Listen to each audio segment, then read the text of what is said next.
Hi everyone, good day to all, and welcome back to my YouTube channel. So before I will proceed, I just want to greet you all guys. Good morning, good afternoon, and good evening sa inyong lahat mga kaibigan.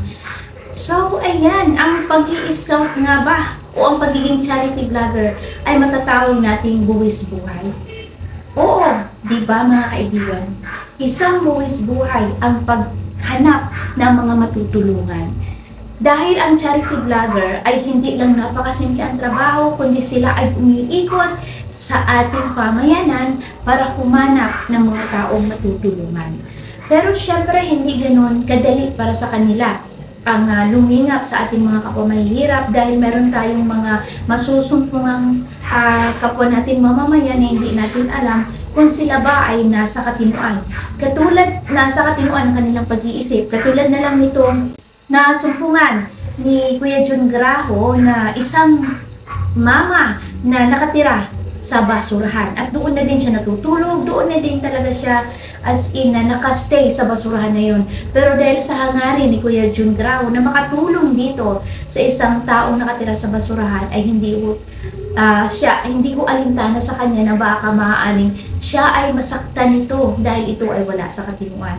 Kaya tama ang kasabihan, ang paglilingap sa ating mga kapwa mahihirap, ang pag-scout sa kapalibutan, sa pamayanan, yan ay isang buwis buhay. Kasi maaaring hindi mo alam ano ang iyong masumpungan sa daan. So ayan mga kaibigan, lahat ng mga charity vloggers sa buong mundo, lalong-lalo na itong si Kuya Jun Graho, suportahan natin mga kaibigan dahil ipinapakita nila ang kanilang bukal sa kalooban na pagtulong sa ating mga kapwa mahihirap dahil kahit kukunti ang kanilang mga views, dire-diretso pa rin ang kanilang pagtulong at hindi sila nawawala ng pag-asa na baka balang araw sila din ay magtagumpay sa kanilang mga misyon. So yan lang po ang aking masasabi sa aking reaction video dito kay Kuya Jun Graho na ating suportahan dahil isa din ng napakasipag at syempre makikita natin ang kanyang kabaitan. So, si Kuya Jun Graho ay isang mabuting tao. Hindi lang masipag, mabait na. Kitang-kita naman sa kanyang mga kilos dahil hindi ho siya nawawala ng pag-asa at kahit kailan hindi ho niyo siya makitang inisip ang kanyang sariling kapakanan. Kasi kung iniisip niya ang kanyang sariling kapakanan, matagal na siyang pumunta sa mga viral na mga maaaring makatulong sa kanyang channel. Pero siya ho ay mag-isang ginagawa ang kanyang mission bilang charity vlogger. So yun lang mga kaibigan, ang aking reaction video sa ngayon.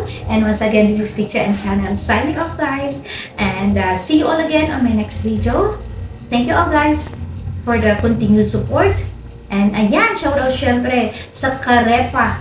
And syempre kay Kuya Val, kay Kalingap Rob, and kay Ate Edna.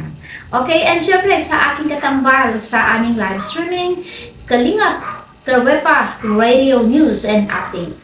Sisi Maymay. Okay, bye guys, and see you all again next time.